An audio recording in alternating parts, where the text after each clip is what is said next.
మీ గద్దింపు సముద్రమును ఎండగడుతుంది. అటువంటి స్వరము ఈ రాత్రి మా అందరికి వినిపింపజేయమని యేసు నామమున వేడుకొనుచున్నాము తండ్రి. ఆమేన్, ఆమేన్. దేవుని వాక్యములో నుండి కొద్ది నిమిషాలు వాక్యాన్ని ధ్యానం చేద్దాం. ఇర్మియా గ్రంథము 48వ అధ్యాయము 46వ వచనములో వాక్యం ఈ రీతిగా మనతో మాట్లాడుతుంది. వాక్యములో నుండి ఇక్కడ ఉన్నోళ్ళు చదువుతారులమ్మా, దూరదర్శన కేంద్రం ఎందుకు కానీ ఇక్కడ ఉన్నోళ్ళు చదువుతారు. 48 ఇర్మియా గ్రంథం 46వ వచనములో మోయాబు శిరస్సును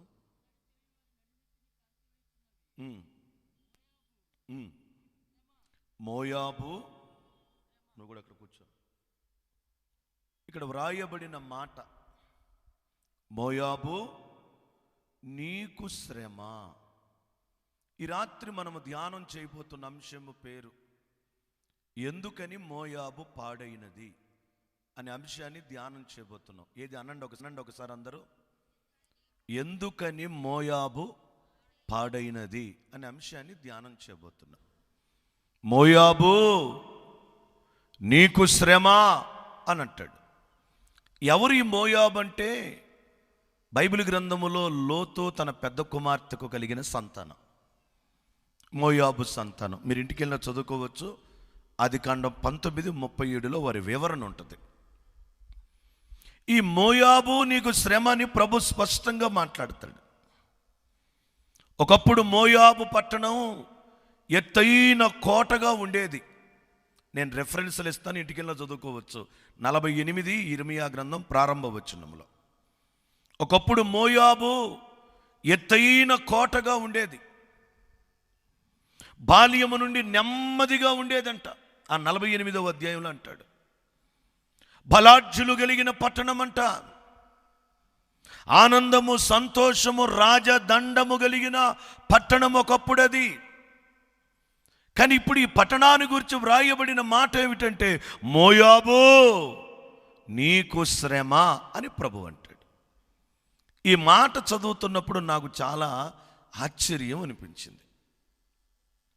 నేను చాలా ఆశ్చర్యపోయాను. బలాఢ్యులు కలిగిన పట్టణం, ఎత్తైన కోటగా ఉండే పట్టణం, సంతోషం ఉండే పట్టణం, రాజదండము కలిగిన ఈ పట్టణం ఇప్పుడు నీకు శ్రమ అని ప్రభు స్పష్టంగా చెప్తున్నాడు మోయాబు దేశాన్ని గురించి. ఎందుకని బలాఢ్యులుండే పట్టణం పాడైపోయింది? ఎత్తైన కోటగా ఉండే పట్టణం పాడైపోయింది.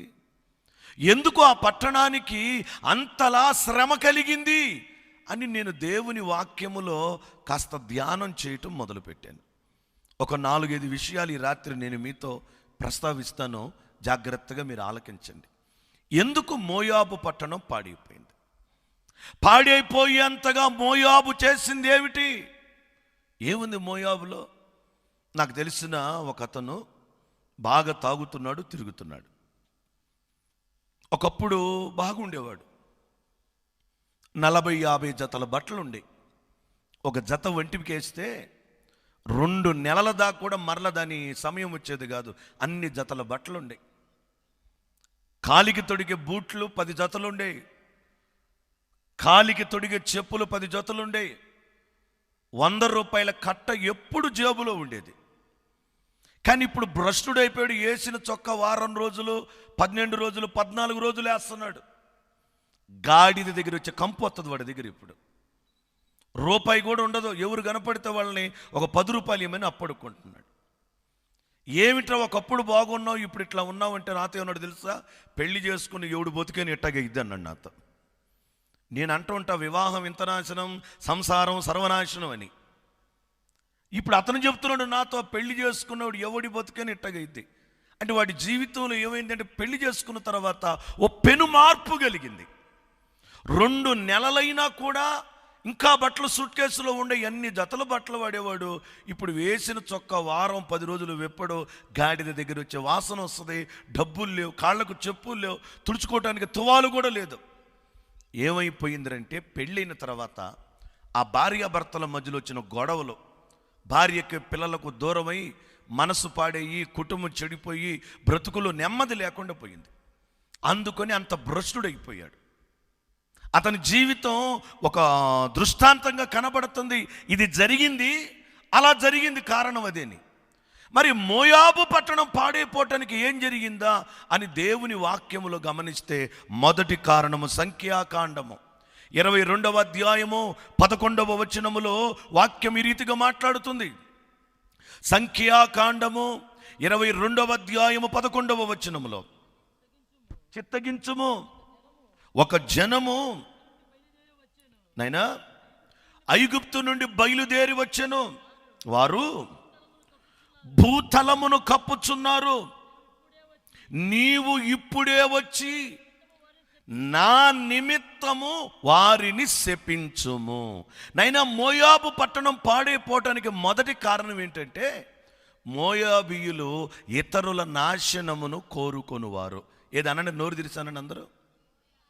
మీరు భలే కూర్చున్నారు, మీ నలుగురు కుర్చీలో భలే సంతోషంగా ఉంది. నాకు వెనకోళ్ళు నాకు నేను వాళ్ళకి కనపడకుండా కుర్చీ తీసుకుని పక్కన కూర్చోండి, వాళ్ళ ముఖాల మీద కూర్చుంటారా అని అందాం అనుకున్నా. మళ్ళీ మీరేమని అనుకుంటారు, నేను ఎవరు జోలికి పోనబ్బా, నాకు అసలే భయం ఎక్కువ. ఏంది ఆ పద్ధతి? ఏంది అది? కుర్చీలు తీసి పక్కన ఏంటి ఒకళ్ళు పక్క కూర్చోవాలి, కానీ పట్ట మీద కూర్చునేది ఏంది? నాకా భలే సాత్వికం ఎక్కువ, నన్ను రెచ్చగొడతా ఉంటారు ఊరక. నువ్వు ఎవరివైనా సరే, ఈ ఊరి ఏరియా ప్రెసిడెంట్ అయినా మీటింగ్ గ్రౌండ్లోకి వచ్చేదాకే నీ ప్రెసిడెంట్ ఒకసారి గ్రౌండ్లో కాలు పెట్టావంటే తగ్గింపు కలిగిన వ్యక్తిగా ఈ స్థలంలో కనబడేదవగాక. నీ హోదాలు, నీ స్థాయి, నీ విలువ, నీ ఘనత, నీ గప్పాల తార్ రోడ్డు మీదే. ఈ పొలం సభ స్థలంలోకి వచ్చిన తర్వాత తగ్గించుకోవాలి అని చెబుదాం అనుకున్నా. దేవునికి స్తుతి కలుగును గాక. డేవిడ్ అన్న పాట పాడవచ్చు మధ్య మధ్యలో. ఇది జనరేటర్ మీద వేసారా, లైన్ మీద వేసారా? లైన్ మీద వేసారా, అందుకనే బ్లింక్ అవుతుంది, మధ్య మధ్యలో ఆగిపోతూ వస్తుంది, జామ్ అయిపోతుంది. జనరేటర్ అయితే బాగుంటుంది. ఒక పెద్ద పాట రాశాను ఈరోజు మధ్యాహ్నం, కొత్త పాట. ఆ పాట పాడదాం అనుకున్నా. దేవునికి స్తుతి కలుగును గాక. ఏమి ఊవగలనయ్యా నీ ప్రేమకు, ఏమిచ్చిన నీ రుణము తీర్చలేనయా. ఏమి ఊవగలనయ్య నీ ప్రేమకు, ఏమిచ్చిన నీ రుణము తీర్చలేనయా. మితిలేని ప్రేమను చూపించినావు, మితిలేని ప్రేమను చూపించినావు, మమతానురాగాలు కురిపించినావు, మమతానురాగాలు కురిపించినావు. ఏమి ఊవగలనయ్య నీ ప్రేమకు, ఏమిచ్చిన నీ రుణము తీర్చలేనయా. ఎందుకు మోయాబు పట్టణము పాడైపోయిందంటే, మోయాబు పట్టణము పాడైపోవటానికి గల మొదటి కారణము మోయాబీయులంట ఇతరుల నాశనమును కోరుకుంటారంట. ఓసారి మీరు అందరంటే విందాం అనుకుంటున్నాను నేను. ఏం కోరుకుంటారంట? వాళ్ళు కాదు, మీలో ఎవరైనా అట్లా కోరుకుంటున్నారా? కొంతమంది అట్లా కూడా కోరుకునే వాళ్ళు ఉంటారు. ఒక అమ్మాయి నా దగ్గరికి వచ్చి చెప్పింది, అన్నయ్య అందరు చచ్చిపోతారు, మా అత్త చావట్లేదు ఏందండి, మా అత్త చావాలని ప్రార్థన చేయమంది. అసలుకే నేను అట్లా మాట్లాడితే నా మనసులో అసలు ఒప్పుకోదు. ఏ అమ్మ, మీ అమ్మ ఏమో మదర్ తెరిసేలాగా 90 వచ్చేదాకా ఉట్టట ఊగుతా ముడతలు పడి బతకాలా? వాడినిచ్చి పెళ్లి చేసినందుకు మీ అత్త ఊరకనే చావాలా? తప్పు కదా. నేనంటాను, కోడలు కూతురులాగా ఉండగలిగితే ప్రతి అత్తలో తల్లి కనపడుతుంది. అత్తమ్మలతో చెబుతున్నా, అత్తమ్మ నువ్వు కూడా తల్లి లాంటి మనసు కలిగి ఉంటే నీ కోడలే నీ కూతురైద్ది. ఈరోజు పాటలు బలి పాడుతున్నారు, ప్రార్థనలు చేస్తున్నారు, ప్రసంగాలు చేస్తున్నారు. అక్కడక్కడ కొంతమంది పెద్ద పెద్దగా భాషలో స్పీకర్లు పోయేదాకా మాట్లాడుతున్నారు పరిశుద్ధాత్మ భాషలో. కానీ ఇతరుల నాశనాన్ని కోరుకుంటున్నారు. ఎత్తైన కోటగా ఉండే మోయాబు పట్టణము పాడైపోవటానికి గల ప్రథమమైన కారణం ఏమిటంటే ఇతరుల నాశనాన్ని కోరుకుందంట. వాక్యం వింటున్న నీతో నాతో దేవుని వాక్యము సెలవిస్తుంది. నువ్వేమి కోరుకుంటున్నావు? మోయాబు పట్టణమైతే ఇతరుల నాశనాన్ని కోరుకుందంట. ఇతరుల నాశనం. ఓ గొప్ప జనము ఐగుప్తు నుండి బయలుదేరి వస్తుంది. వాళ్ళు భూతలమంతా నిండిపోయారు. ఆ నిండిపోయిన జనము మన మీదకి వచ్చి మన దేశమును స్వాధీనపరచుకోకుండానట్లు ఆ దేశాన్ని శపిద్దుగని, ఆ ప్రజల నాశనాన్ని కోరుకుందుగని రమ్మని ఒక ప్రవక్తను అక్కడ ఉన్న వాళ్ళు పిలుస్తున్నారంట. ఈ రోజుల్లో కూడా చాలామంది ప్రార్థనకు పోతూ వేరే వాళ్ళ నాశనాన్ని కోరుకునే ప్రబుద్ధులు చాలామంది ఉన్నారు. నేను చాలా చోట్ల గమనిస్తూ ఉంటా. మనమైతే ఇతరుల క్షేమమును కోరుకుందముగాక. ఇష్టపడ్డ వాళ్ళు స్తోత్రం చెప్పండి. మనమైతే ఇతరుల క్షేమమును కోరుకునేదముగాక. చిన్నప్పుడు పాఠాల్లో చెప్పేవాళ్ళు చెరపకురా చెడేవో నేను ఉండేది. ఎవరి నాశనమైతే మనం కోరుకుంటామో, ఇతరుల నష్టాన్ని ఎప్పుడైతే కోరుకుంటామో, ఇతరులకు ఇబ్బంది కలగాలని మన మనస్సులో ఏనాడైతే మనం ఆశిస్తామో, ఆ కీడు, ఆ నాశనము, ఆ నష్టము మన మీదకే వచ్చేస్తుంది. అది ఆ సత్యాన్ని నేను గమనించుకోవాలి. ఎత్తైన ఈ రాత్రి వచ్చిన మీరు ఈ వాక్యం వింటుండగా మీ మనస్సులో మీకు కూడా ఒక ఆలోచన రావాలి. నేను ఇతరుల కీడు కోరుకుంటున్నానా, ఇతరుల మేలు కోరుకుంటున్నానా? ఇతరుల ఆనందాన్ని కోరుకుంటున్నానా, ఇతరుల నాశనాన్ని నా మనస్సులో లక్ష్య పెడుతున్నానా? ఇతరులు సంతోషంగా ఉండాలని నేను ఆశిస్తున్నానా, ఇతరులు నష్టపోయి నేనొక్కడే బాగుండాలని ఆశిస్తున్నానా? ఈ మధ్య అక్కడ ఒక ఆటో మీద చదివా. ఆటో వెనక మరి ఆన్నకెందుకు వచ్చిందో భలే చక్కటి మాట రాశాడు. ఏమని రాశాడంటే, అందరూ బాగుండాలి, అందులో నేను ఉండాలి అని రాశాడు. దేవునికి స్తోత్రం. నాకు భలే సంతోషం అనిపించింది. అతగాడికి ఎందుకు వచ్చింది ఆ క్యాప్షన్? అందరూ బాగుండాలి, అందులో నేను ఉండాలి. భలే మంచి మాట అండి. అందరూ బాగుండాలంట. ఆ బాగున్న వాళ్ళలో నేను కూడా ఉండాలి అంటున్నాడు. ఈరోజు మనిషి స్వార్థపరుడై నేనే బాగుండాలి, నేనే బాగుండాలి, నా కుటుంబమే బాగుండాలి, నా వ్యాపారమే బాగుండాలి, నా సంఘమే బాగుండాలి, నా పిల్లలే బాగుండాలి, నా జీవితమే బాగుండాలి, నేనే బాగుండాలి, నేనే నేనే నేనే. క్రైస్తవుడు ఎప్పుడు నేనే అనే పదం మన నోటి వెంట పొరపాటును రాకూడదు. శ్రీకృష్ణదేవరాయలు కొండవీటి ప్రాంతాన్ని పాలించాడు. ఈ కొండవీటి ప్రాంతాన్ని పాలించిన శ్రీకృష్ణదేవరాయలు అత్యవసర సమావేశాన్ని పెట్టాడంట. ఏమిటి అత్యవసర సమావేశం? కవులు, జ్ఞానులు, చాతుర్యము కలిగిన వారందరూ తెల్లవారేలోపు రండి అని చెప్పాడంట. కబురు వెళ్ళింది. అందరూ వచ్చేసారు. గుసగుసలాడుతున్నారు. ఏంటంట, ఎందుకు రమ్మన్నాడు? అందరూ పెదవిప్పుతున్న విరుస్తున్నారు. నాకు తెలియదు. మరి ఎందుకు రమ్మన్నాడు? ఎవరికి తెలియదు. ఈలోగా రాజుగారు వస్తున్నారు. అందరు లేచి నిలబడ్డారు. పూర్వం రాజు దగ్గర బటరాజులను ఉండేవాళ్ళు. 7 ఉంటారు బటరాజులు. రాజు మెట్లెక్కుతుంటే రాజాతి రాజా మార్తాండ అనగానే ఈ రాజుగారి సెలవ జరిపేది కిందకి. ఆ 7 పొగడటానికే పెట్టేవాళ్ళు. ఆ 7 పని అదే. ఈ రాజుగారు వస్తుంటే అందరు లేచి నిలబడ్డారు. నిలబడిన తర్వాత రాజుగారు వెళ్ళి తన పీఠం మీద కూర్చున్నాడు. కూర్చున్న తర్వాత అందరి ముఖాల్లో ప్రశ్న, ఎందుకు మా అందరినీ అత్యవసర సమావేశానికి మీరు సమకూర్చారు? అప్పుడు ఏమన్నాడు తెలుసా రాజుగారు? ఏమీ లేదు, నేను ఎందుకు పిలిచానంటే స్వర్గానికి ఎవరు వెళతారు అది కనుక్కుందామని పిలిచాను అన్నాడంట.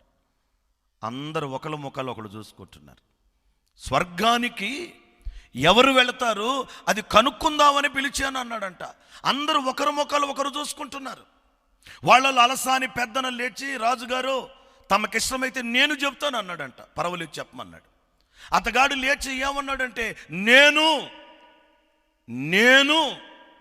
అనే అహం లేనివాడు వెళతాడండి అన్నాడంట. నేను అనే అహము లేనివాడు వెళతాడు స్వర్గానికి అన్నాడంట. ఇంగ్లీష్లో 2 పదాలు ఉంటాయి. ఒకటి ఐ, రెండవది WE, ఉయ్ అని ఉంటుంది. ఏ క్రైస్తవుడు కూడా ఎప్పుడు ఐ అంటే అర్థం ఏంటి? నేను అని అనకూడదు. క్రైస్తవుడు ఎప్పుడు కూడా ఉయ్ అంటే మేము లేదా మనము. ఎవరు మేమంటే మన ప్రభు అయిన యేసుక్రీస్తు వారు, ఆయనతో కలిసి మనము. దేవునికి స్తోత్రం.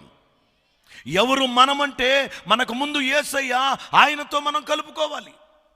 స్వార్థం ఎప్పుడు ఉండకూడదు. నేను అనే అహం ఏ రోజు రాకూడదు. ఈరోజు 4 ఏళ్ళు నోట్లోకి పోగానే, కొంచెం మనిషి అట్లా కొంచెం పచ్చగా మారగానే, ఏదైనా కాస్త తిని బట్టలు కట్టుకుని కాస్త సంపాదనలో కొంచెం మార్పు రాగానే మనుషుల్లో గర్వం రావటం నేను చాలామందిని చూస్తున్నా. దేవుని పని మీద ఎన్నో ప్రాంతాలకు వెళుతుంటానా, నేను ఆ మనిషిని చూడగానే ఊరకే అంచనా వేస్తా. మీరేమోగా నాకు దేవుడిచ్చిన కృప. మా సంఘానికి ఒక అమ్మాయి వచ్చేది, ఎప్పుడు మైక్ ఇచ్చినట్టు పెట్టి చెయ్యి ఇట్లా లోపలికి పెట్టి, ఇంటి మీద ఉన్న ఒంటరి పిచ్చుకను నేను అనేది. ఊరికెళ్ళారా పాట? నా పాటకు వాడు అందిస్తున్నాడు సంగీతం. ఈ చెయ్యిట పెట్టి సంఖలోకి, ఇంటి మీద ఉన్న ఒంటరి పిచ్చుకను నేను అనేది. నేను చాలాసార్లు విని వాళ్ళ అమ్మ నాన్న పిలిచా, ఈ అమ్మాయికి మీరు పెళ్లి చేయకూడదా అని అడిగా. ఎందుకన్నా మీకు ఏమైనా చెప్పిందే పెళ్లి చేయమని అని. నాకు చెప్పడా నేను బాబాయినా మేనమావనా? నాకెందుకు చెప్పింది చెప్పండి? నేను బాబాయినా మేనమావనా, లేకపోతే ఒట్టి చెరుకురు పాస్టర్ ఫెలోషిప్ ప్రెసిడెంట్ నేను ఏమైనా? నాకెందుకు చెప్పింది? నాకు చెప్పలా. కాదమ్మా, ఎప్పుడు పాడమని ఏం పాడుతుందావా? ఇటు చెయ్యిట పెట్టి, ఇంటి మీద ఉన్న ఒంటరి పిచ్చుకను నేను మామూలుగా అంటుంది. నేను చెప్పే అమ్మాయి పాటికి పెళ్లి చేయండి, ఒంటరిని అంటుందని. ఇక ఆ పిచ్చుక 3 సంవత్సరాలు కనపడ్డ చర్చిలో ఇక ఎగురుతానే ఉంది ఆకాశంలో. 3 సంవత్సరాల తర్వాత పేరేచర్ల నుంచి వస్తున్నా, పిచ్చుక గొంతున పడుతుంది. ఏమని? ధరలోని ప్రేమలన్నీయు స్థిరము కాదు, కరిగిపోవును. యేసుక్రీస్తు కలువరి ప్రేమ కడవరకు ఆదరించును. మీరు గమనించారా? ధరలోని ప్రేమలన్నీయు, ఎంతమంది అనేది ఇప్పుడు అంటుంది. మళ్ళా నేను అడిగాను, అల్లుడు వచ్చాడా ఇంటికని. రాలేదన్నా. అల్లుడు కూతురు పలుక్కోవట్లేదా అని అడిగాను నేను. మళ్ళా అదే ప్రశ్న, నీకేమని చెప్పిందని. ఉండమమ్మ, నాకెందుకు చెప్పిద్దే? ఆ మనిషిని చూస్తే అర్థం కావట్లా. ఆమె బాధ ఏందో ఊరికి అర్థమైపోతుంటే మళ్ళీ ఆమె చెప్పేదేంటి? మొత్తానికి కనుక్కున్నారు, భార్య భర్తల గొడవై అలిగి ఒక్కతే వచ్చిందంట. అందుకు పాడుతుంది, ధరలోని ప్రేమలన్నీయు స్థిరము కాదు, కరిగిపోవును. ఇంకో చరణం కూడా అది ఉందండి. ఏది డేవిడ్? అది మూడులా ఈ పొలములా మిగిలిపోవును అని పాడుతుంది. అర్థం కావట్లా. కాస్త జ్ఞానం వరకు అర్థమయ్యేది. సంసార జీవితం సూక్ష్మంలో మోక్షం లాంటిదండి. అది అర్థమైతే ఆ జ్ఞానం ఊరికినే కాపురాలు జరిగిపోతాయి. ఒక్కొక్కడు 6 అడుగులు ఉంటాడు, వాడికి జ్ఞానం చుల పట్టణముగా ఉండేది, రాజదండముగా పిలువబడేది. అందులో యవనస్తులు పిల్లలందరూ కూడా బలముతో నింపబడి ఉండేవాళ్ళు. అంత బలమైన పట్టణము పాడైపోయిందని వాక్యం చెబుతుంది. ఏమిటర్రా కారణం అంటే, ప్రథమమైన కారణం దేవుని వాక్యము నీకు నాకు ఏమని హెచ్చరిక చేస్తుందంటే, ప్రథమమైన కారణం వాళ్ళు ఏం చేశారంట? ఇతరులా, ఈ రాత్రి వాక్యం ఏంటో నీతో సేవకుడిగా చెప్తున్నా, ఎప్పుడైనా ఇతరుల మేలు నువ్వు కోరుకో, నీ మేలును దేవుడు కోరుకుంటాడు. ఇతరుల క్షేమము నువ్వు కోరుకో, నీ క్షేమము దేవుడు కోరుకుంటాడు. అపకారిక ఉపకారము నెపమెంచక చేయువాడే నేర్పరి సుమతి అని ఉంది. ఒకవేళ అతను నీకు ఇబ్బంది కలిగించినా, నష్టం కలిగించినా, బాధ కలిగించినా, హృదయానికి వేదన కలిగించినా, నువ్వు ఆ వ్యక్తిలాగా ఉండమాక. నువ్వు క్రీస్తు ప్రేమను కనపరచు. తప్పకుండా నీ ప్రేమ వలన ఏదో ఒక రోజు ఆ మనిషి మారతాడు. అలా జరుగునుగాక. పిల్లారా, నేనంటాను, కోపంతో ఎవరిని మార్చుకోలేం. కొట్టి తిట్టి ఎవరు మారరు. ఏ వ్యక్తిని మార్చాలన్న ప్రేమే మన దగ్గర ఉండాల్సిన పదునైన ఆయుధం. చాలామంది దగ్గర ప్రేమ ఉన్నట్ల. నేను ఆ మధ్య ఒక పాట రాస్తే ఏమన్నానంటే, ప్రేమతోనే ప్రతి మనిషిని గెలవాలని, ప్రాణమిచ్చునంతగా ప్రేమను పంచాలని, నిన్ను వలె పొరుగు వారిని ప్రేమించమన్నావు. ఎంత ఘోర పాపినైనా క్షమించి చూపావు కలువరి ప్రేమయ్యా, నా కలుషము కడిగెనయ్యా. మునుపెన్నడు చూడని ప్రేమే నీదయ్యా, నన్ను వలచావు మలచావు నీ ప్రేమలోనయ్యా, నన్ను వలచావు మలచావు నీ ప్రేమలోనయ్యా. దేవుడు మనిషిని బొమ్మగా చేశాడంట, చేసి ఆ మనిషి నిండా ప్రేమనే పెట్టాడంట. ఎందుకు ప్రేమను పెట్టాడంటే, కత్తితో సుత్తితో కాక ప్రతి మనిషిని మనమంతా ప్రేమతో గెలిచేదము గాక. మోయాబు పాడైపోయింది. మొదటి కారణం, మోయాబు చేసిన పెద్ద నిర్ణయం ఏమిటంటే ఇతరుల నాశనాన్ని కోరుకుంది. రెండవ సంగతిని ప్రస్తావిస్తాను. ఇర్మియా గ్రంథములో నుండి 48వ అధ్యాయము 7వ వచనం. ఇర్మియా గ్రంథము 48వ అధ్యాయము 7వ వచనములో, నీవు నీ క్రియలను ఆశ్రయించితివి, నీవు నీ నిధులను నమ్ముకుంటివి. మోయాబు చేసిన రెండవ పొరపాటు ఏమిటంటే నిధులను నమ్ముకుంది. అందరూ అనండి నోరు తెరిచి, ఏం నమ్ముకుందట? కొంతమంది డబ్బును నమ్ముకుంటారు, నిధంటే డబ్బేగా. కొంతమంది బంగారం నమ్ముకుంటారు, కొంతమంది ఆస్తిని నమ్ముకుంటారు, కొంతమంది ఉద్యోగాన్ని నమ్ముకుంటారు, కొంతమంది చదువును నమ్ముకుంటారు, మరికొంతమంది వారి కలిగి ఉన్న ఏవో లోకంలో ఉన్న గప్పాలు ఉన్నాయే వాటిని నమ్ముకుంటూ ఉంటారు. దేవుని వాక్యము సెలవిస్తున్న సంగతి ఏమిటంటే, మోయాబు పాడైపోవటానికి కారణం వారికున్న నిధులను నమ్ముకున్నారంట. ఈ రాత్రి వాక్యం వింటున్న మీరైనా, రాలేక ఈ శబ్ద యంత్రముల ద్వారా ఆలకిస్తున్న వారిది ఎవరితోనైనా దేవుని సేవకుడిగా చెప్తున్నా, అన్నా, అక్క, నా ప్రియమైన తల్లి, చెల్లి, మనమైతే యేసయ్యనే నమ్ముకొనేదము గాక. ఇష్టపడ్డవాడు స్తోత్రం చెప్పండి. యేసయ్యనే నమ్ముకొనేదము గాక. ఈ లోకములో ఏది నమ్మినా అది శాశ్వతమైనది కాదండి. కొంతమంది వారి నిధులను నమ్ముకుంటున్నారు. నిధులు, ఏదో ఒక నిధి ఉంటుంది, ఏదో ఒక నిధి. ఒక ఇంటికి నేను ప్రార్థన చేయటానికి వెళ్ళా, ముసలమ్మకు బాగోలేదని. ఎంతమ్మా నీ వయసు అని అడిగా. 84 అంది. వందనాలమ్మా అన్న. వందనాలు అంటుంది. వందనాలు పాస్టర్ గారని కానీ, వందనాలు అయ్యాని కానీ, చిన్నోండి కదా, ఏమీ లేదు, వందనాలు అంటుంది. వీళ్ళు బాగా చూసుకుంటున్నారమ్మా అని అడిగా. నా నోరు ఊరుకోక, ఏంది వాళ్ళు చూసేది నన్ను అంతే. ఇదంతా పెడద్రవంగా మాట్లాడుతున్నాం ముసలమ్మ, ఎప్పుడు పోయిద్దో ఏందో మరి అని అనుకున్నాలే. మనసులో సంగతి చెప్తున్నా మీకు, మనసులో అనుకున్న సంగతి మీకు పైకి చెప్పేసాను అంతే. అట్టా పెడద్రవంగా మాట్లాడుతుంది. నేను ప్రార్థన చేసి వచ్చేస్తూ నేను ఆమెతో ఏమన్నాను తెలుసా? అమ్మా, చచ్చిపోతే ఇంట్లో వాళ్ళు మీదబడి ఆడవాళ్ళమ్మ, అట్ట బతకాలి బతికితే అని చెప్పా. చచ్చిపోతే ఎట్ట ఆడవాలి? ఇంట్లో వాళ్ళు మీదబడి ఆడవాళ్ళ. అసలే ఇప్పుడు మీదబడి ఏడ్చే రోజులు పోయినాయి. చచ్చాడనగానే అన్న పెట్టేస్తున్నారు.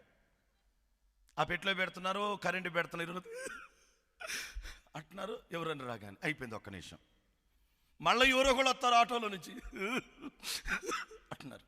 మళ్ళీ అయిపోయింది. ఎవడు ఆడవట్లా పూర్తిగా. 2 నిమిషాలు 3 నిమిషాలే నాటకం అర్థం కావట్లా. దానికి తోడు ఈ ముసలం ఏమంటుంది? ఏందోళ్ళు చూసేది నన్ను, ఏందోళ్ళు చూసేది? ఆమె పేరు మీద అంటే 1 ఎకరా 40 సెంట్ల స్థలం ఉందంట. చెవులకి ఎంత లావు ఉన్నాయి, బంగారపు తిద్దులో ఏదో ఉన్నాయి, ఎంత. తర్వాత డబ్బు కాస్త కోస్త బీరువాలోనో బ్యాంకులోనో ఉన్నాయంట. అవి చూసుకొని ఆమె ఆ వయసులో 84 ఏళ్ల వయసులో కూడా గట్టిగా మాట్లాడుతుంది. కరోనా చెప్పకనే చెప్పింది, నీ ఆస్తి, నీ పొలం, నీ ఉద్యోగం, నీ అధికారం, నీకున్న ఘనత గప్పాలు అండి, నా చదువు నన్ను బతికించింది, నా ఉద్యోగం నన్ను బతికించింది, నా కులము, నా పొలము, నా స్థలము, నా అధికారము, నా ఆస్తి, నా ఐశ్వర్యం, నా పలుకుబడి, నాకున్నదన్నీ నేను కూడబెట్టాను కాబట్టి వాటి వలన రోగం నుంచి తప్పించబడ్డానంటే అవి నీ భ్రమని నేను చెప్తా.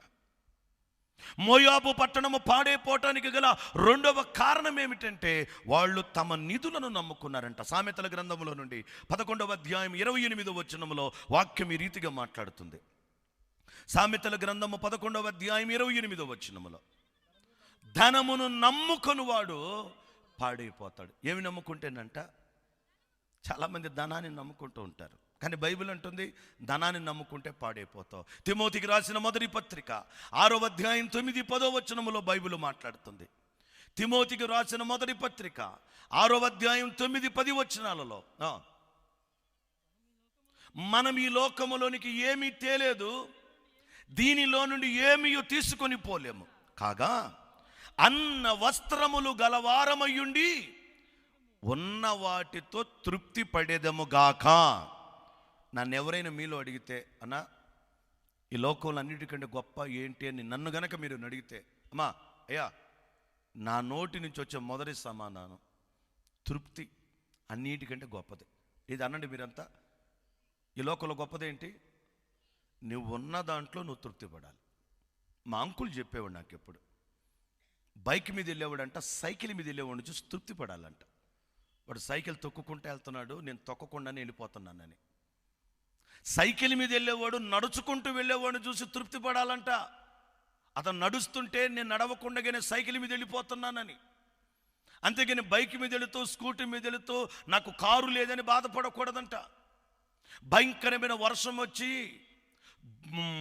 దుబాయ్ దేశం, చైనా దేశం అతలాకుతలం అయిపోతుంది.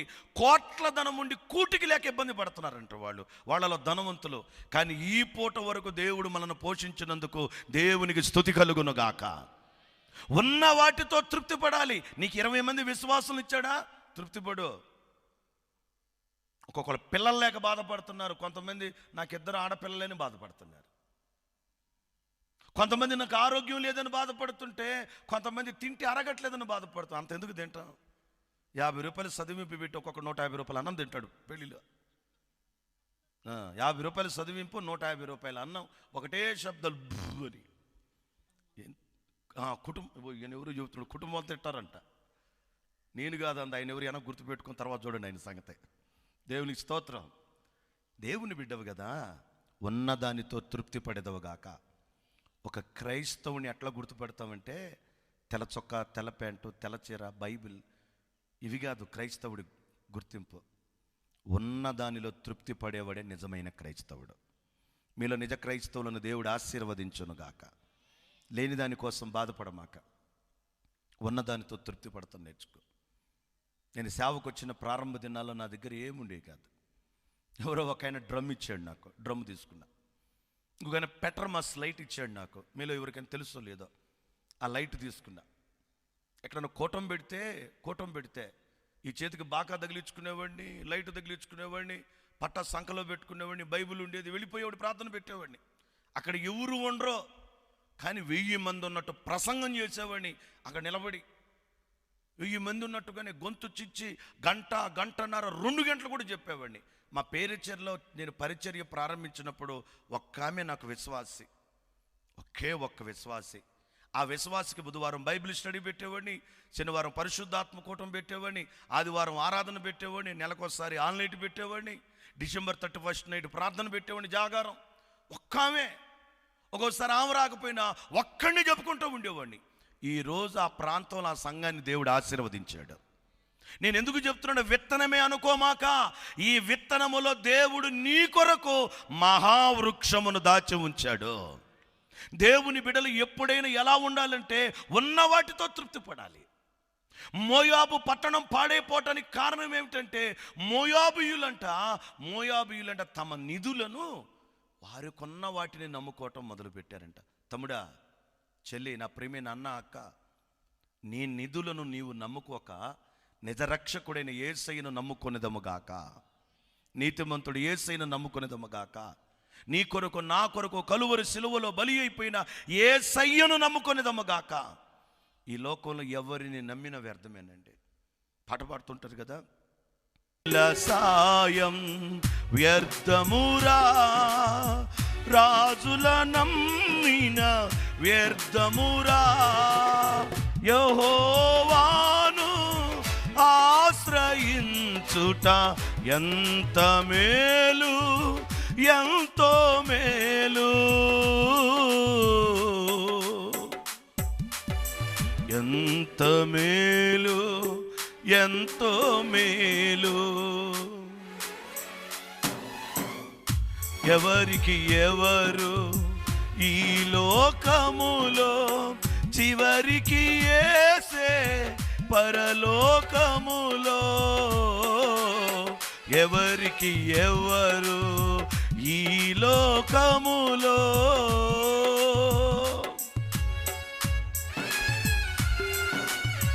చప్పట్లు కొడుతూ ప్రభుని స్తుతిద్దాం.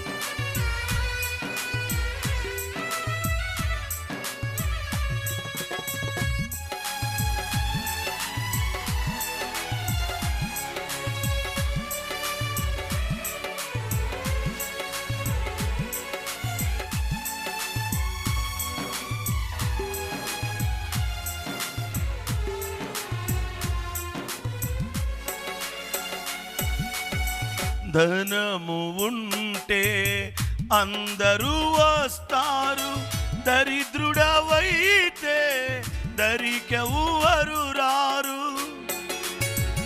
ఆమేన్.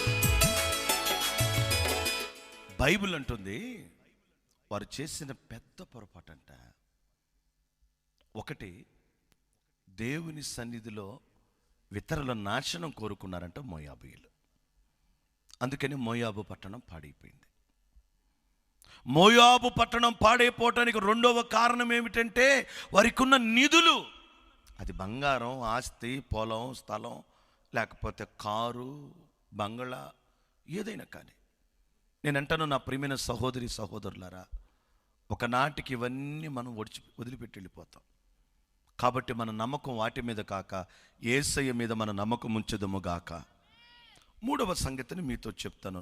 ఇర్మియా గ్రంథములో నుండి 48వ అధ్యాయము 29వ వచనములో వాక్యం ఈ రీతిగా మనతో మాట్లాడుతుంది. నైనా, మోయాబీయుల గర్వమును గూర్చి వింటిమి, వారు బహు గర్వపోతులు. మూడవ విషయం, మోయాబు పట్టణము పాడైపోవటానికి మొదటి కారణం ఇతరుల నాశనమును కోరుకున్నారు. రెండవ కారణం ఏమిటంటే మోయాబు పట్టణం పాడైపోవటానికి తమ నిధులను నమ్ముకున్నారు. ఇప్పుడు మూడవ కారణం ఏమిటంటే మోయాబీయులు గర్విష్ఠులంట. అనండి అందరూ. ఎవరంట వాళ్ళు? కొంతమందికి భలే గర్వం అండి. బాగా పాడగలిగితే గర్వం, భలే ప్రార్థన చేయగలిగితే గర్వం, చక్కగా ప్రసంగాలు చేయగలిగితే గర్వం. మా వాళ్ళు ఉన్నారు కొంతమంది, భక్తి గర్వం వాళ్ళకి. వాళ్ళే భక్తులు, ఇంకెవరు భక్తులు కాదు, పరిశుద్ధులు కాదంటారు వాళ్ళు. ఏ క్రైస్తవుడైనా క్రైస్తవురాలైనా ఏ విషయములో మనము గర్వపడకుందముగాక. ఓ భక్తుడు పాడతాడు, ఏమున్నది నాలో అతిశయించుటకు. తబలా ఉంటే మీ ఇద్దరికి సెలవు ఇచ్చేసేవాడిని, మిమ్మల్ని ఇబ్బంది పెట్టేవాడిని కాదు. నేను అతిశయించుటకు పాపమే గాని నీతి లేని ఘోర పాపిని నా యేసయ్యా, నీదు రక్తముతో నన్ను కడిగి. ఆగరా ఆగరా ఆగరా నీలా మార్చిన నా యేసయ్యా, ఏమున్నది నాలో అతిశయించుటకు, ఏమున్నది నాలో అతిశయించుటకు, నే అతిశయించుటకు. పాపమే గాని నీతి లేని ఘోర పాపిని నా యేసయ్యా, పాపమే గాని నీతి లేని ఘోర పాపిని నా యేసయ్యా, నీదు రక్తముతో నన్ను కడిగి నీలా మార్చిన నా యేసయ్యా, నీదు రక్తముతో నన్ను కడిగి నీలా మార్చిన నా యేసయ్యా, ఏమున్నది నాలో అతిశయించుటకు. ఏముందని మనం అతిశయపడటానికి? మోయాబు పట్టణము పాడైపోవటానికి కారణం ఏమిటంటే బైబిల్ సుస్పష్టంగా చెప్తుంది, వాళ్లకు గర్వం అంట. గర్వం. ఇక్కడ సామెతల గ్రంథం 16:18 అనుకుంటా ఓ మాట వ్రాయబడింది. సామెతల గ్రంథములో నుండి 16వ అధ్యాయము 18వ వచనములో బైబిల్ ఈ విధంగా అంటుంది, నాశనానికి ముందు గర్వము నడుస్తుందంట, పడిపోవటానికి ముందు అహంకారమైన మనస్సు. నేను నెలకు 30 నుంచి 40 వేలు సంపాదిస్తున్నా, నేను నెలకి 40 నుంచి 50 సంపాదిస్తున్నా. అహంకారం వచ్చేస్తుంది, గర్వం వచ్చేస్తుంది. నా ప్రియమైన దేవుని బిడ్డ, నేను అంటాను, గర్వము సాతాను లక్షణం, విధేయత దేవుని లక్షణం అయి ఉన్నది. దేవునికి స్తోత్రం కలుగును గాక. సామెతల గ్రంథం 8వ అధ్యాయం 13వ వచనములో బైబిల్ ఉంటుంది, గర్వ హృదయులందరూ, చదువు సామెతల గ్రంథము 8వ అధ్యాయం 13. యెహోవా యందు భయభక్తులు కలిగి ఉండుట, చెడుతనమును అసహ్యించుకొనుటయే గర్వము, అహంకారము, దుర్మార్గత, కుటిలమైన మాటలు నాకు. అంటే గర్వపడే వాళ్ళంతా దేవునికి అసహ్యంగా ఉంటారంట.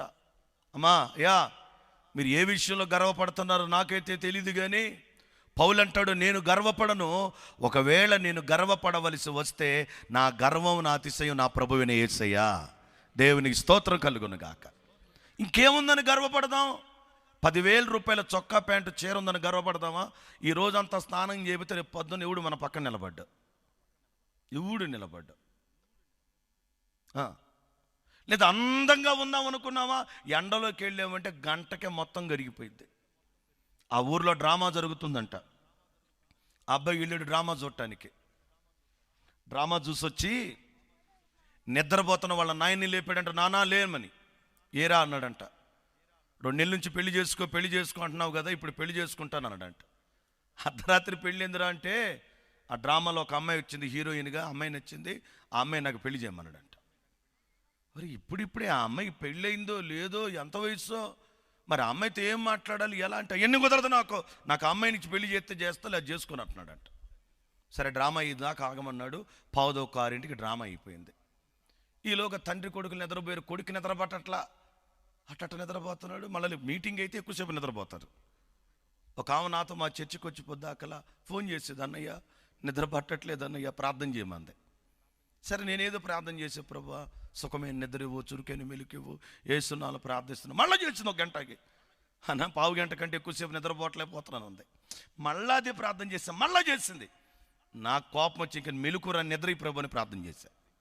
నాకు దురుద్దేశం లేదండి, మామూలుగానే అన్న. తర్వాత పేరేచెల్ల ప్రార్థన బోటని బైక్ తీసుకుని ఆ సందులో తిరగని టెంట్ వేసి పెట్టారు. ఏందిరా టెంట్ వేసి పెట్టారంటే ఆ ముక్కులో దూదు కూడా పెట్టారు. ఒరే ఏసైకి అట్ట అర్థమైంది, అప్పుడు అర్థమైంది నాకు. మీకు ఎవరికి నిద్ర పట్టకపోతే వెళ్ళేటప్పుడు నాకు చెప్పండి, నేను ప్రార్థన చేస్తా, బలి నిద్ర వచ్చింది. దేవునికి స్తోత్రం. నాకు కొన్ని అలాంటి కృపావరాలు ఉన్నాయి. మీకు ఎవరి నిద్ర పట్టకపోతే మర్చిపోవద్దు, వెళ్ళేటప్పుడు నాకు చెప్పండి, మళ్ళీ సంవత్సరాన్ని కలుసుకునేది మనం. ఆ ప్రార్థన చేస్తాను, ప్రసన్న పాస్టర్ గారు కూడా చేయమని చెప్తున్నాడు. దేవునికి స్తోత్రం కలుగును గాక. దేవుని బిడ్డలం కదండి, ఏ విషయంలో గర్వపడకూడదు. నేను పదే అంటాను, గర్వపడటం సాతాను లక్షణం. అణిగి మణిగి విధేయత వినయం కలిగి ఉండటం దేవుని బిడ్డల లక్షణం. ఏముందని గర్వపడదాం? చాలాసార్లు నాకు ఆశ్చర్యం వేస్తుంది. ఎప్పుడన్నా పాస్టర్ గారి ఇంట్లో మాంసం వండితే కొంచెం నేను తిండిపోతున్నాను, గబాల్ని చేయబెట్టి తినేస్తా. 1-2 సార్లు చేయబెట్టకపోతే మా అమ్మ ఏమనేది కదా, ఎప్పుడు పాస్టర్ గారు అంది చేయబెట్ట మాకు పాడైపోయింది అంది. మా అమ్మ ఎందుకు అనలేదంటే, మా ఇంట్లో 16 మంది ఉంటాం, వండిదాన్ని సేపు పట్టదు, మొత్తం అయిపోయింది. ఇప్పుడు మా ఇంట్లో ఉండేది మేము 4 2 పిల్లలు, పాస్టర్ గారు, నేను కదా. మా పిల్లలు మాంసం తింటారు పెద్దగా, ఆమె కూడా తింటారు. నేను ఒక్కడిని నరమాంస భక్షకుడిని, మనిషిని తప్ప అన్నీ తింటూ ఉంటా. ఒక మనిషిని తిన్నాం, ఒక మనిషిని అన్నీ తింటూ ఉంటా. చేయబెట్టకపోతే పాస్టర్ గారు పెట్ట మాకు చేయి పాడైపోయింది అంది. నేను అప్పుడు ఆలోచన చేశా, స్టీల్ గరిట వాడిద్ది ఆమె, చెక్క గరిట వాడిద్ది, ప్లాస్టిక్ గరిట కూడా వాడిద్ది. అవి 3 పెట్టినా చెడిపోవంట. 6 అడుగుల మనిషిని నేను చేయబెడితే కూర ఏమైపోయిద్దంట. అర్థమైపోయింది నీకు ఆ విషయం? నేనంటే ఏమనుకుంటున్నావు అంటున్నావు? నేనంటున్నా ఎవరు నువ్వు? నీ చెయ్యి పెడితే కూర పాడైద్ది, భోజనం పాడైపోయింది. నీ స్పర్శ తగిలితే సంవత్సరం నిలబడుతుండాల్సిన పచ్చడి పాడైపోయింది. నా పేరు పక్కన MA ఉంది, BA ఉంది, MTH ఉంది, BTH ఉంది. డిగ్రీలు చెప్పుకుంటున్నావేమో, డిగ్రీల వలన ప్రయోజనం లేదు. గర్వము ఉంటే ప్రభువు మెచ్చుకోడు, సాత్వికం ఉంటే నిన్ను అందనంత శిఖరాల మీదకి దేవుడు ఎక్కిస్తాడు. అలా జరుగునుగాక. ఎందుకు మోయాబు పట్టణము పాడైపోయిందంటే మోయాబు గర్వపడటం ప్రారంభించిందంట. ఏ విషయంలో గర్వపడుతున్నావో సామెతల గ్రంథములో నుండి ఒక విషయాన్ని బైబిల్ చెబుతుంది. 13వ అధ్యాయం 10వ వచనం, సామెతల గ్రంథము 13వ అధ్యాయం 10వ వచనం చూస్తే, నైనా గర్వము వలన జగడమే పుట్టును. చాలు నాయన, గర్వం వలన ఏం పుట్టిద్దంట? అప్పుడప్పుడు మీరు భార్యాభర్తల మధ్యలో గొడవలు అవుతుంటాయి. ఎందుకని నేను ఆలోచన చేశా, భర్తకు గర్వం, నేను పెడుతున్నాను నువ్వు తింటున్నావని, నువ్వు బడి ఉండాలని. భార్యకి గర్వం, నేను వండి పెడితే నువ్వు తింటున్నావురని. వీళ్ళిద్దరి మధ్యలో ఈ గర్వం అండి, అమ్మో, ఈ గర్వం వల్ల ఎన్ని గొడవలు. కొన్నిసార్లు చర్చిలో వాళ్ళు కొట్టుకుని నా దగ్గరికి వస్తారు. భర్తలైనా మేము నేర్చుకుంది, మాకు నేర్పింది ఒకటే, ప్రభువు మీద ఆధారపడటం, ఏదైనా ప్రార్థన చేసుకోవటం. ఈరోజు చాలామంది ప్రార్థన కాదు, ఈజీ భక్తికి అలవాటు పడిపోయారు. ఏమిటా ఈజీ భక్తి? మచిలీపట్నం మీటింగ్కి వెళుతున్నా, అప్పుడే కాలేజీ పిల్లలను వదిలిపెట్టారు, ట్రాఫిక్ విపరీతంగా ఆగిపోయింది. సరే మెల్లమెల్లగా కారు కదులుతుంది. అద్దంలో నుంచి నేను బయటకు చూస్తే అక్కడ పెద్ద ఫ్లెక్సీ వేసి పెట్టారు, మీలో ఎవరికైనా పిల్లలు లేరా, ప్రార్థన చేసి అంజూరు పండ్లు ఇస్తా, బాధల్లో ఉన్నారా, బాదం పండ్లు ఇస్తా అన్నాడు. నేను ఈడివుడ్రా కాయల వ్యాపారలాగా ఉన్నాడు అనుకున్నా, కాయలమ్మేవాళ్ళలాగా. బాదం పండ్లు అంజూరు పండ్లు కంటే యేసయ్య శక్తిమంతుడు, యేసయ్య బలవంతుడు. మీ విశ్వాసాన్ని మనుషులమ్మే కాయల మీద, నూనె ప్యాకెట్ల మీద, కర్చీఫుల మీద, ఎప్పుడో చనిపోయిన అయ్య సమాధుల మీద కాదు, అన్న సమాధుల మీద కాదు, మన విశ్వాసం సమాధి గెలిచి లేచిన యేసయ్య మీద ఉంచెదముగాక అని నమ్మితే చప్పట్లు కొడుతూ దేవునికి స్తోత్రం చెబుదాం. ఏంటి కొట్టేది ఎట్ట కొడుతున్నారు? స్వచ్ఛ దెబ్బలు కొడుతున్నారు. కొట్టు, గట్టి కొట్టు. ఎవరు బాగా కొడితే వెళ్ళేటప్పుడు వాళ్ళకి పొలం రాసి చెల్లిపోతా. మంద కాదుగా, మంద కాకపోతే ఇబ్బంది లేదులే, మన్నైతే మళ్ళీ లేనిపోయిన ఇబ్బంది, మీ నాన్న నన్ను బాధపడతాడు. దేవునికి స్తోత్రం కలుగును గాక. మీరు గమనించాలి ప్రియులారా, నీ విశ్వాసం నా విశ్వాసాన్ని దేవుని మీదనే ఉంచాలి. అన్న సమాధి, అయ్య సమాధి, కర్చీఫులు, నూనె ప్యాకెట్లు. నా దగ్గరికి వచ్చి ఒక విశ్వాసి చెప్పాడు, ఆయనండి అని ఊత్తి అందరూ పడిపోతున్నారండి అన్నాడు. ఆయన ఊత్తే పడేది ఏందిరా, 2 రోజులు మొహం కడుక్కోకుండా నువ్వే ఊదని చెప్పా.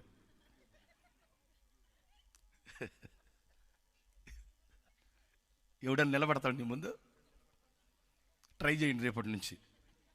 గురా, శుక్ర, శని కడక్కుండా ఉండండి, ఆదివారం ఊది చూడండి, మీ ముందు పాతాళ శక్తులు కూడా నిలబడలేవు. మేము అప్పుడప్పుడు పాడుతుంటాం సంఘంలో, పెంతుకొస్తాడు కాబట్టి, యేసుని నామం జయించుగాక, పాతాళ శక్తులు కదులుగాక అని పాడతాం. ఇంకా పాట పాడుతుంటే అందరూ ఆత్మలో నింపబడి భాషలు మాట్లాడుతూ చప్పట్లు కొడుతూ పక్షి రాజులకు ఎగిరిపోతూ ఉంటారు. ఇక వాళ్ళు పాడుతుంటే మాకు ఇంకా వచ్చింది, యేసుని నామం జయించుగాక, పాతాళ శక్తులు కూలుగాక అంటూ ఉంటాం. ఇక నీకు ఆ పాట కూడా అవసరంలా, అని ఊదు, వాకిట్లో నిలబడి ఒక్కడు బతుకుంటే నాకు చెప్పు. నేను అంటాను, సంఘానికి వెళ్ళాల్సింది ఎవరో పేరు పెట్టి పిలుస్తారు అని పడేస్తారని కాదు, పడిపోయిన నీ స్థితి నుండి దేవుడు పైకి లేపునుగాక. ఈ సభల యొక్క ముఖ్య ఉద్దేశం ఏమిటంటే, నీవు పడిన స్థితి నుండి ఈ సభలు పైకి లేపునుగాక. సభలు లేపవో, ఈ సభలలో ఆరాధిస్తున్న దేవుడు పైకి లేపుతాడు నిన్ను. దేవుని నామానికే మహిమ కలుగునుగాక. ప్రియమైన దేవుని జనాంగమా, బైబిల్ సెలవిస్తుంది, ఎత్తైన కోటగా ఉండే మోయాబు, రాజదండముగా పిలవబడిన మోయాబు పాడైపోయిందంట.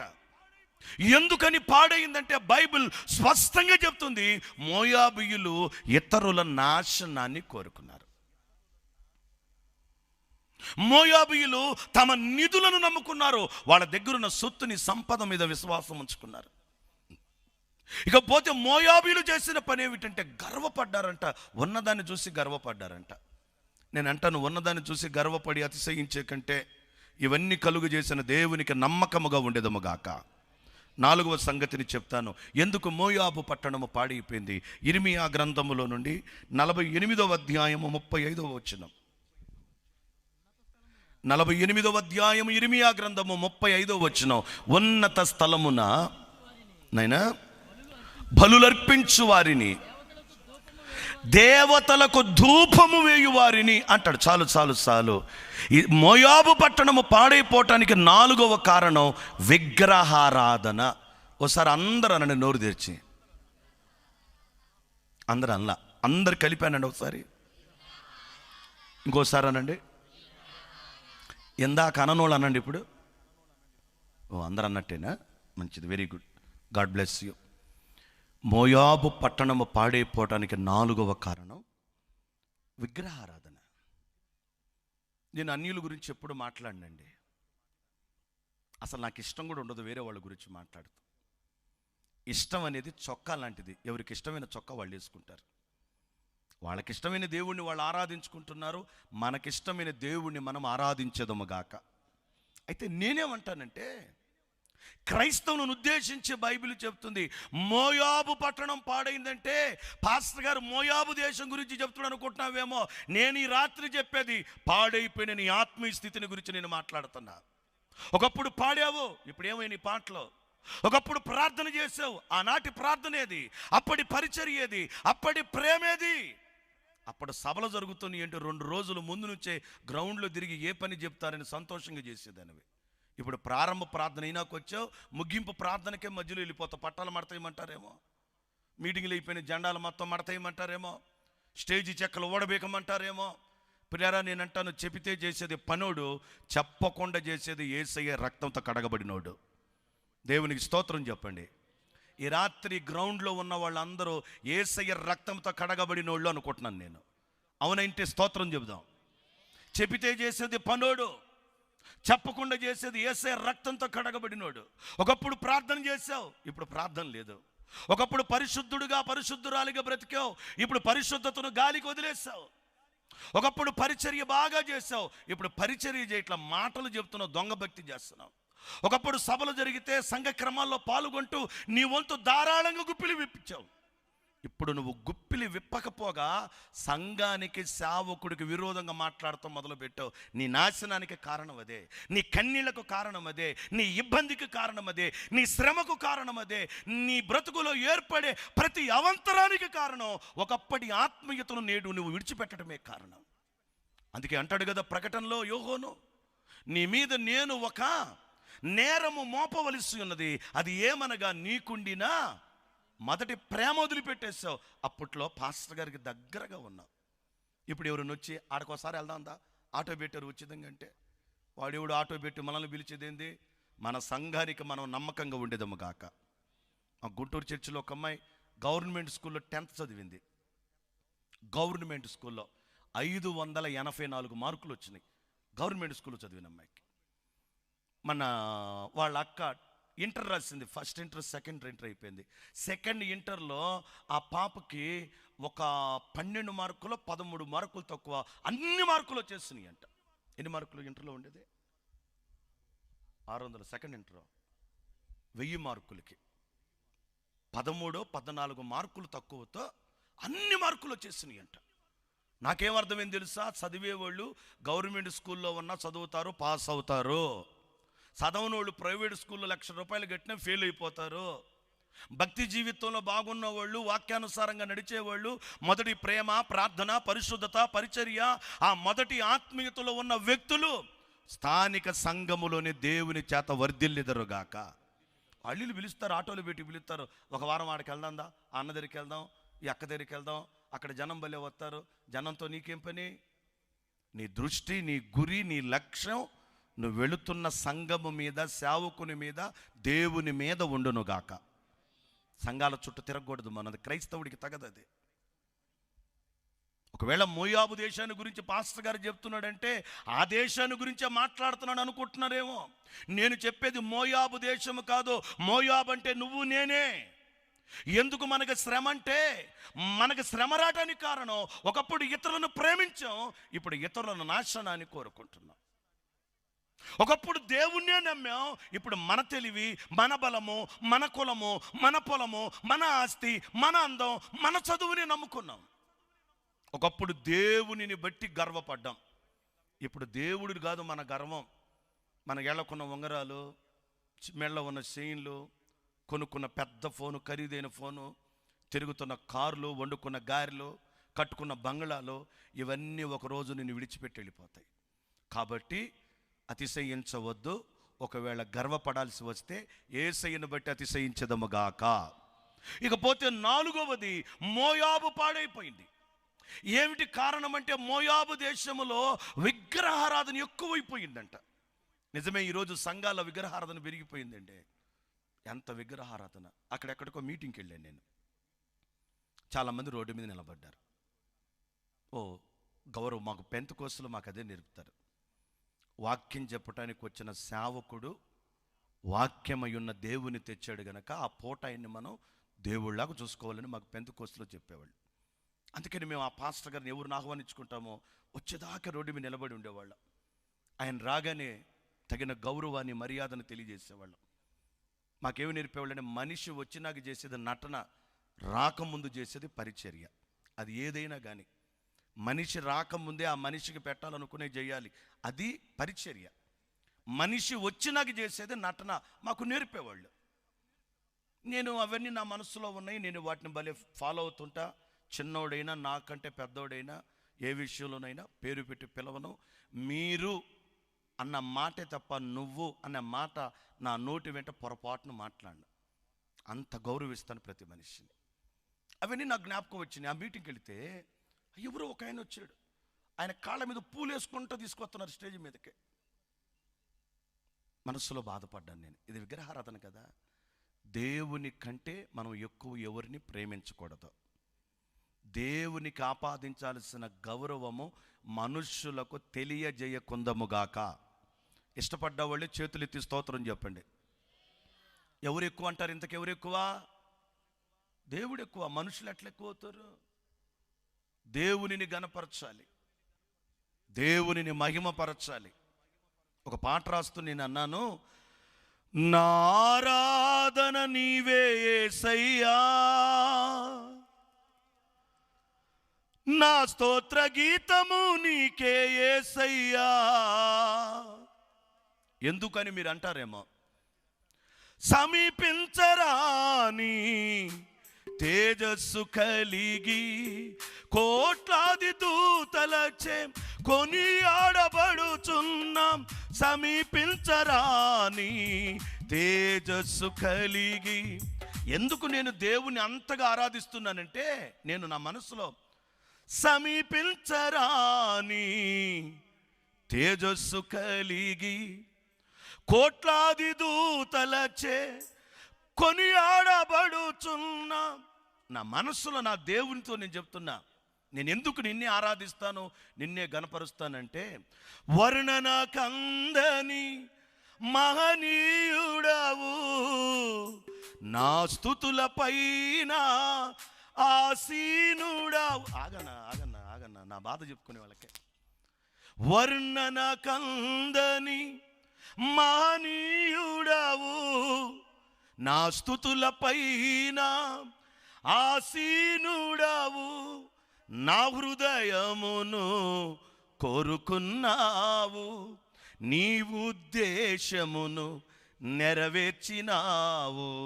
ఇప్పుడు నా ఆరాధన నీవే యేసయ్యా, నా స్తోత్ర గీతము నీకే యేసయ్యా,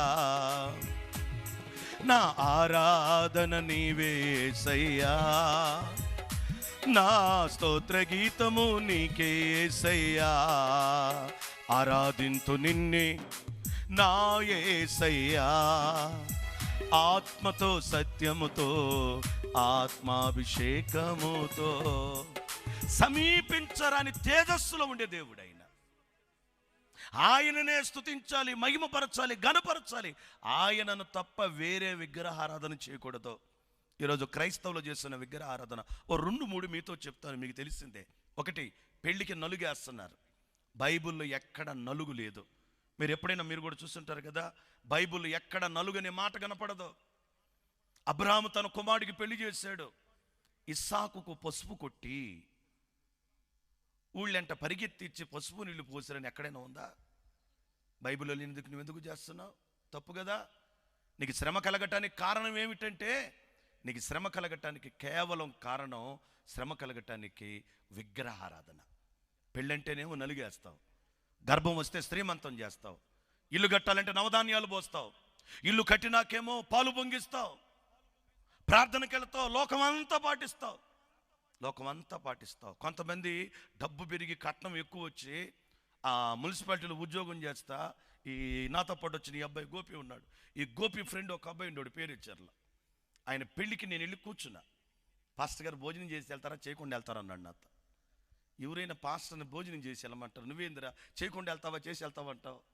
2 స్టేజీలు వేసారు. నాకు డౌట్ వచ్చింది, ఒక స్టేజీ నాకు, ఒక స్టేజీ సంగీతం వాళ్ళకు అనుకున్నా. కాదు, ఒక స్టేజీ నాకు, 2వ స్టేజ్ ఎవరికి గోపి డాన్సులు వేసే వాళ్ళకి. నేను అక్కడే ఉన్నా, నేను దిగిలిపోతున్న ఆహ్వాని యవనం అంటున్నాడు ఓడు. ఇక నేను తొందరగా తీరా బాబు కారు, ఇక నేను అక్కడ ఉండగా నేను పాటలు వినాల్సి వచ్చింది అన్న. నువ్వు దేవుడు పెట్టవేగా, ఈ శాపం కాదా నీ కుటుంబాన్ని ఈరోజు వేధిస్తుంది? పెళ్ళిని నలుగేయటం ఒక పాపం అయితే, 2వ పాపం సినిమా పాటలు పెట్టి సినిమా పాటలు డ్యాన్సులు వేస్తావా? దేవుడు ప్రేమించి నీ అన్యోన్యతను గౌరవించి వెంటనే గర్భం ధరిస్తే చేతులు కొబ్బరి బొండం పెట్టి శ్రీమంతాలు చేస్తావా? నా మాటలు ఎవరిని ఉద్దేశించినవి కాదు, ఇది నా ఆవేదన కూడా కాదు, నిన్ను నన్ను ఏర్పాటు చేసిన దేవుని ఆవేదన. ఇక నుండి విగ్రహారాధన విడిచిపెట్టేదము గాక. అందరి చేతులు లేయలేదే, కొంతమంది కష్టంగా ఒక చేయి లేపారే, కొంతమంది గడ్డం దాకేట లేపారు.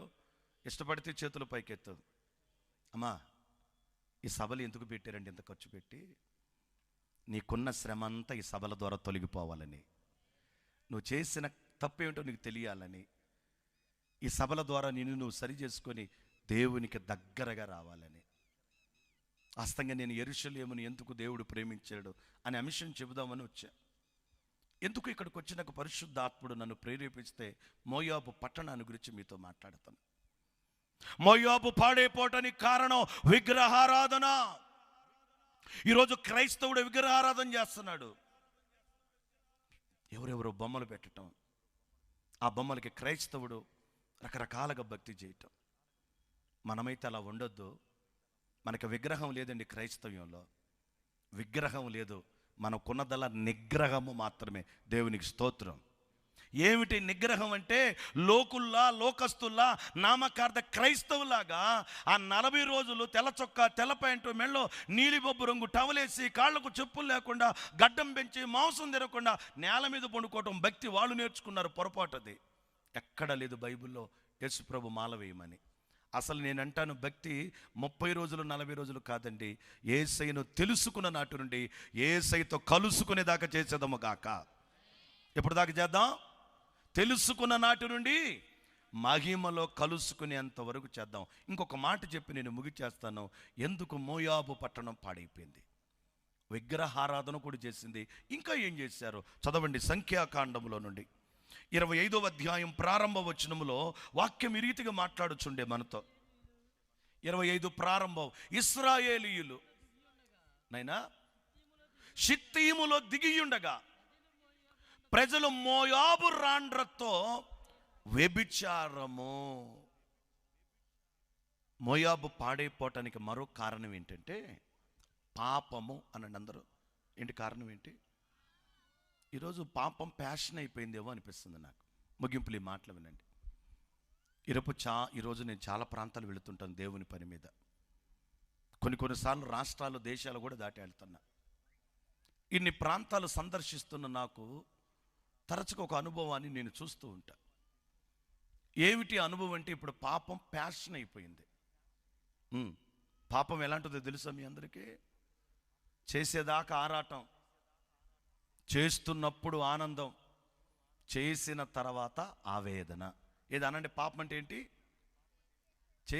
మీకు అర్థమయ్యే భాషలో చెప్తా. బండి కొనేదాకా ఆరాటం, కొన్ని తిరుగుతుండే కొరినేపాడు, పెద్దపల్లి, చిన్నపల్లిలో మనంత మగాళ్ళుడు ఇక ఆనందం. ఎక్కడో సోడపడి చెయ్యిరిగి మెల్లట పెట్టుకుంటే ఆవేదన. కొనేదాకా ఆరాటం, కొన్నాక ఆనందం, చెయ్యిరిగితే అదే పాపం అంటే. చేసేదాకా ఆరాటం, చేస్తున్నప్పుడు ఆనందం, పాపము చేసిన తర్వాత ఆవేదన. ఈ మోయాబీలు ఎందుకు శ్రమను అనుభవించారంటే పాపం. ఈ రోజున పాపం మనిషిలో ఏలుబడి చేస్తుందండి. రకరకాల పాపానికి మనిషి బానిసైపోయాడు.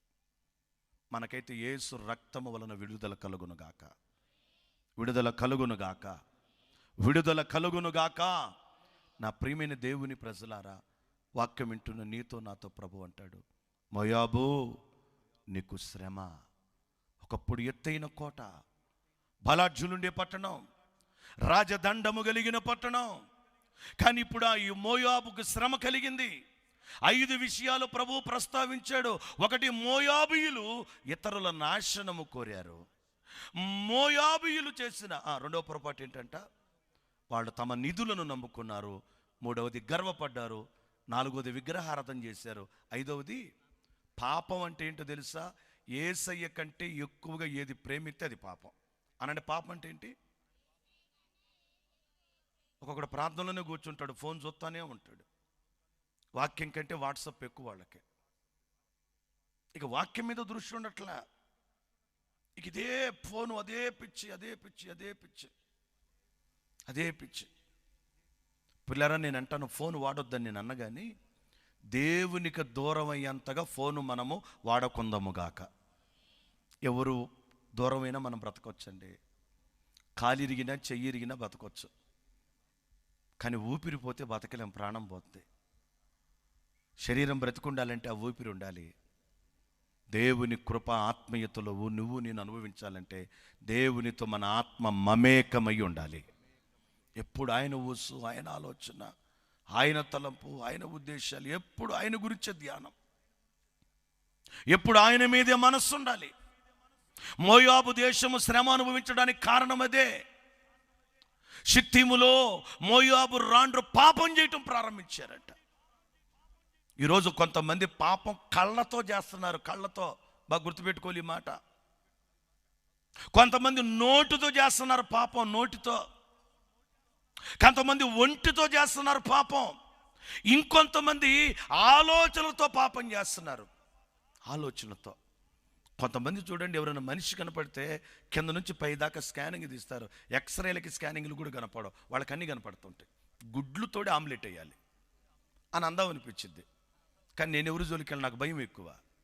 నువ్వు దేవుని బిడ్డవు కదా, నీ కళ్ళు నీ స్వాధీనంలో ఉండొద్దు.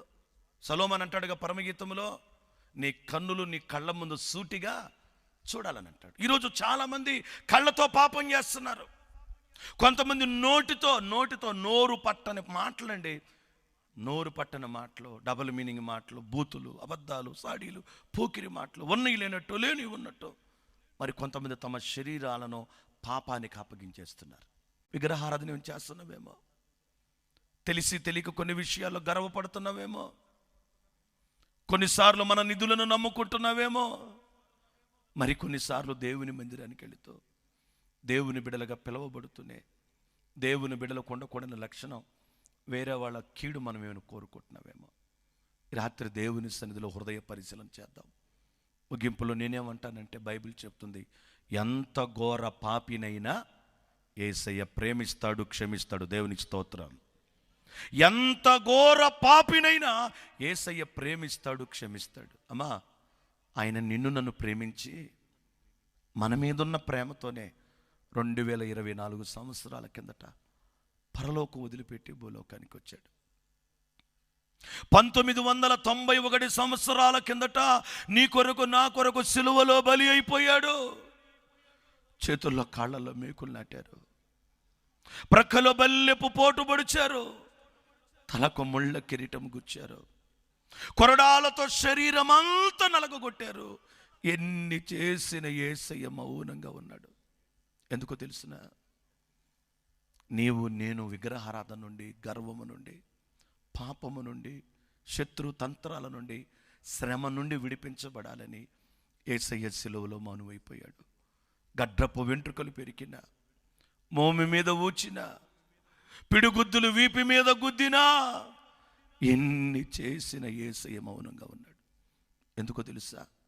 ఈ రాత్రి నువ్వు నన్ను క్షమించు ప్రభువా, నేను కూడా కొన్నిసార్లు ఇతర నాశనాన్ని కోరుకున్నాను, నేను కూడా గర్వపడ్డాను, వ్యభిచారం చేశాను నా మనసులో, నా ఆలోచనలతో. కొన్నిసార్లు నేను నీ మందిరానికి వెళుతూనే గర్వపడిన సందర్భాలు ఉన్నాయి. అని ఒకవేళ నువ్వు ఒప్పుకుంటే నిన్ను క్షమించటానికి యేసయ్య సిద్ధంగా ఉన్నాడు. ఒకసారి అందరూ లేచి నిలబడదాం. నిలబడిన మనందరూ 2 చేతులు దేవుని వైపు చాపుదాం. ఒక చిన్న ప్రార్థన చేద్దాం. యేసయ్య నన్ను క్షమించునైనా, ఎంత ఘోర పాపి నేను, యేసయ్య క్షమిస్తాడు. క్షమించే దేవుడైనా దేవుని దగ్గర క్షమాపణ అడుగుతాం. నిజమే, ఒకప్పుడు నేను బాగున్నాను, ఇప్పుడు నా ఆత్మీయ స్థితి పాడైపోయిందయ్యా. లేచి నిలబడిన మీరు కళ్ళు మూయండి. ఎంత పైకెత్తే చేతులు పైకెత్తగలరు అంత పైకెత్తి ఒక చిన్న ప్రార్థన అడగండి. బైబిల్ అంటుంది, ఎంత ఘోర పాపినైనా ప్రభు ప్రేమిస్తాడు, క్షమిస్తాడు.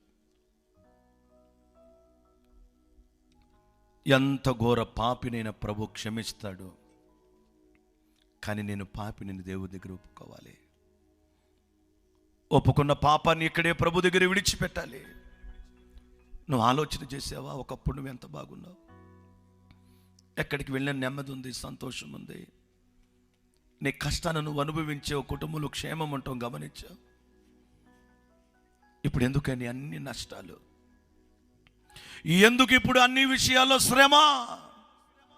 ఒకసారి హృదయ పరిశీలన చేద్దాం దేవుని సన్నిధిలో. లేచి నిలబడిన మీరంతా మీ 2 చేతులు దేవుని వైపు చాపి ఒక చిన్న ప్రార్థన చేద్దామా?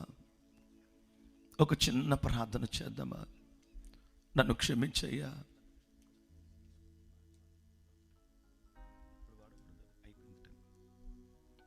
అయ్యా నన్ను నేను నీ చేతులకు అప్పగించుకుంటున్నానయ్యా.